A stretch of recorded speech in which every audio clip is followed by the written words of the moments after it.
In section 13.4, we discuss motion along a curve, in particular, the concept of velocity and acceleration.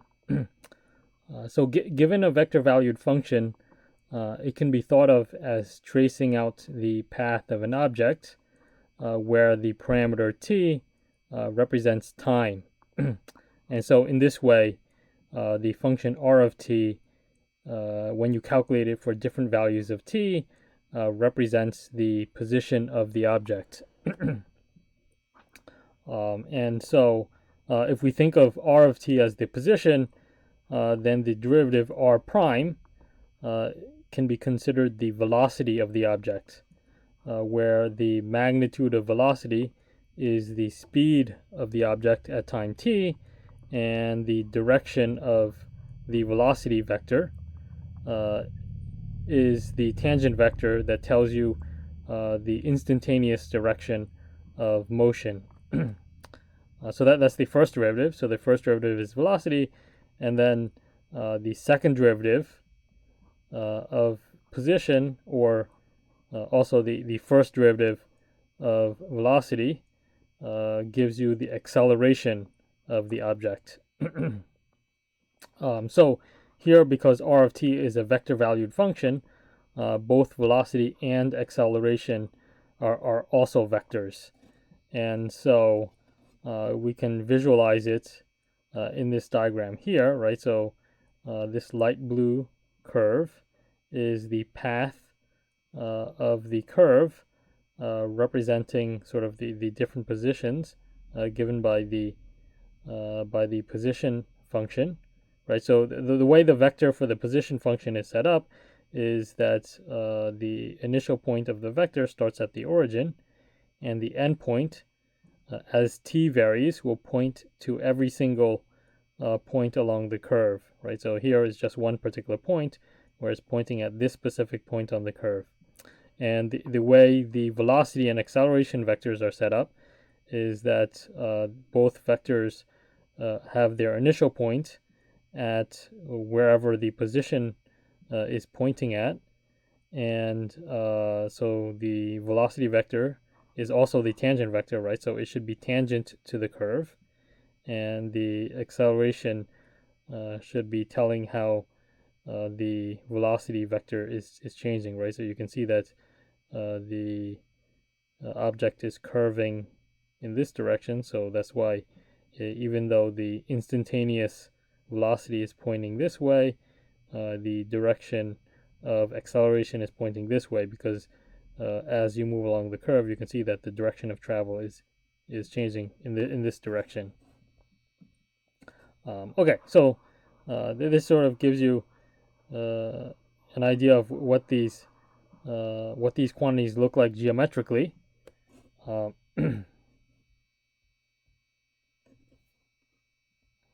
So this box here again is just a summary of everything we discussed, right? So the original function will represent position, velocity is the first derivative of position, and acceleration is the first derivative of velocity, or the second derivative of position. Okay, so let's use these concepts and apply it to this example here.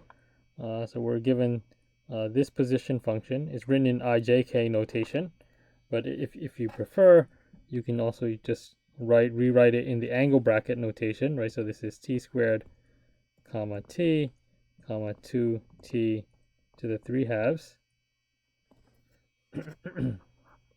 Okay, so what are we asked to calculate? We're asked to calculate velocity and acceleration. So let's first start with velocity. So that's just the first derivative. So v is just r prime. So we just differentiate all the components, right? So this is just the power rule. So the derivative of t squared is 2t. The derivative of t is just 1. And then here the derivative, again, just the power rule. So the 3 halves comes down, times 2. And then I subtract 1. So 3 halves minus 1 is 1 half. Okay, so now let's simplify this. So this is 2t, comma 1. 3/2 times 2 is just 3, so you get 3t to the 1/2 power. Okay, so that's velocity. And we also want to determine the speed of the object at time t equals 3. So what we can do is we can first calculate the velocity at t equals 3. So at t equals 3, the velocity, so v of 3. So this is still a vector, but we plug in the value of 3 in for t, right? So that's 2 times 3, comma 1, comma 3, times 3 to the 1/2. So what is this? 2 times 3 is 6, then comma 1, comma 3, square root of 3. Okay, so this is the velocity vector when t equals 3, and now we're asked to calculate the speed, right? So the speed means I take the magnitude,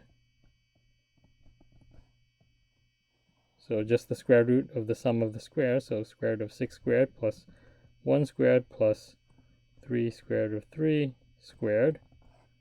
So what is this? So 36 plus 1 plus, and then when I square this, this is 9 times 3, which is 27. So what is this? 36 plus 1 is 37. 57 plus 7 is 64. Okay, so square root of 64 is equal to 8. Okay, so the speed at time t equals 3 is equal to 8. This was the velocity. So determine the velocity, and then finally we also have to determine the acceleration. So the acceleration is just the derivative of velocity. So we have to differentiate this expression. So just derivative of each component. So this is 2. Derivative of a constant is 0. And then finally this is the power rule. So you get 1/2 times 3 t to the and I subtract 1 from the exponent, right? So what is this? This is 2 comma 0 comma so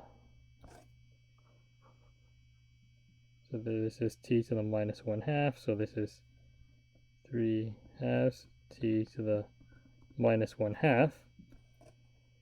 So this is 2 0. So negative exponent means it goes in the denominator, so 3 over 2 square root of t. Okay, so this is the acceleration.